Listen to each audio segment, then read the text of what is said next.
as you rightly pointed out, sir, we are in the age of artificial intelligence.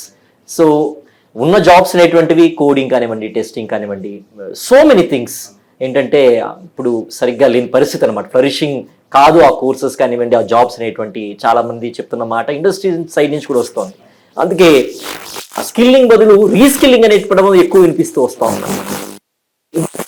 Competitive world, in this competitive advancement of technology, sir, ఎంత రైటియస్గా students ఉండాల్సిన అవసరం ఉంది? జాబ్స్కి రేపు ఫ్యూచర్లో రావాలి అంటే వాళ్ళు ఎలాంటి స్కిల్స్ వాళ్ళకి కావాల్సిన అవసరం ఉంది, సార్? అండ్ ఏ జాబ్స్కి థ్రెటనా అనేటువంటిది మీ వర్డ్స్లో, సార్?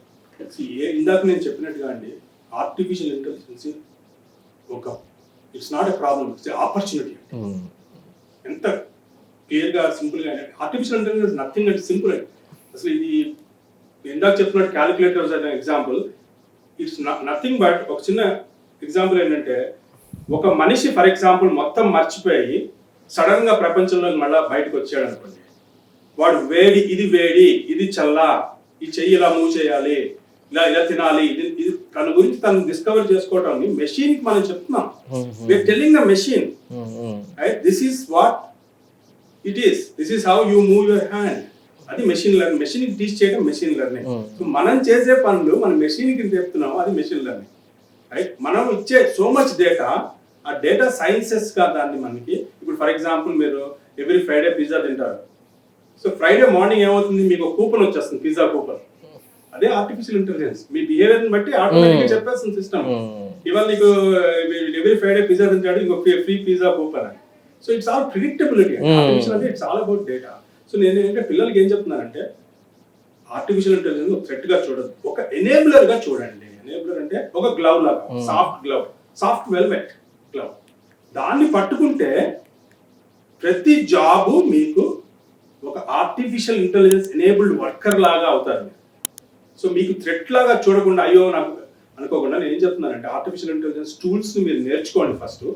ఈచ్ టూల్స్ ని మీ మేజర్ ప్రకారం, మీరు ఎంబీఏలో ఉన్న, ఫైనాన్స్లో ఉన్న, దానికి తగ్గ చాట్ జీపీటీలో మీరు ఒక కమ్యూనిటీ క్రియేట్ చేసుకోవచ్చు. ఓకే, ఆ ఇంజిన్ అవుట్ క్రియేట్ చేసుకుని దాని ప్రకారం మీరు దాని ద్వారా మీ అంతటా మీరు ముందరికి you can move forward. So అసలు ఆర్టిఫిషియల్ ఇంటెలిజెన్స్ మన జాబ్స్ తీసుకెళ్ళిపోతుంది అని కాదండి, జాబ్స్ మారుస్తుంది. Artificial intelligence enabled worker, knowledge worker అనే మాట ఇప్పుడు నెమ్మదిగా ఇండస్ట్రీలోకి వస్తుంది. AI enabled knowledge worker. It's no longer just a software engineer. AI understood enabled software engineer.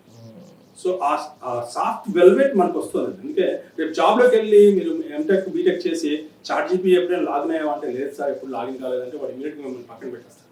Yes, నేను చాట్ జీపీటీని ఉపయోగించాను, లేకపోతే క్లౌడ్ని ఉపయోగించాను, లేకపోతే ఫలానా ఇంకో AI టూల్ని వాడాను, నేను ఈ కోడ్ని ఇప్పుడు ఏంటంటే ఒక చిన్న అప్లికేషన్ కోడ్, ఒక 10,000 లైన్ల కోడ్ని 10 నిమిషాల్లో టైప్ చేసి పెట్టచ్చండి. AI will generate for you. So దాన్ని మనం ఎలా వాడుకుంటాము, భయపడకుండా దాన్ని వాడుకుందాం డే టు డే. మన దాంట్లో అయితే మీరు పాజిటివ్గా ముందరగలచ్చండి. కానీ దాన్ని మనం రిజల్ట్ చేసి, లేదు నేను దూరంగా ఉంటాను, నాకు వద్దు, వచ్చిన కొత్తలో కంప్యూటర్స్ వచ్చిన కొత్తలో, క్యాలిక్యులేటర్స్ వచ్చిన కొత్తలో అందరూ క్యాలిక్యులేటర్స్ నేను ముట్టుకొని రా, ఎందుకంటే అది నా మైండ్, ఇది నా కంఫర్ట్ జోన్, అది డిస్టర్బ్ చేస్తుంది, లేదా కంప్యూటర్ని ముట్టుకొని అన్న వాళ్ళు అందరూ వెనకబడిపోయారండి. ఇవాళ మన ఆర్టిఫిషియల్ ఎంబ్రేస్ చేయాలి. పిల్లలు ఎస్పెషల్లీ మీ జనరేషన్, ఈ జనరేషన్ 24 hours ఫోన్ మీద ఉంటుంది. ఈజీ ఇది, మీకు piece of cake. Just chat GPT కానీ, క్లౌడ్ కానీ, జెమినై కానీ ఎక్కడికో వెళ్ళి లాగిన్ అవ్వండి, అకౌంట్ క్రియేట్ చేసుకోండి, మీ జీమెయిల్ ద్వారా, దేని ద్వారానో ఒక 2 క్వశ్చన్లు అడగండి, ఆటోమేటిక్ గా మీరు రన్ అయిపోతారు, సెట్ చేసేసుకుంటుంది మిమ్మల్ని.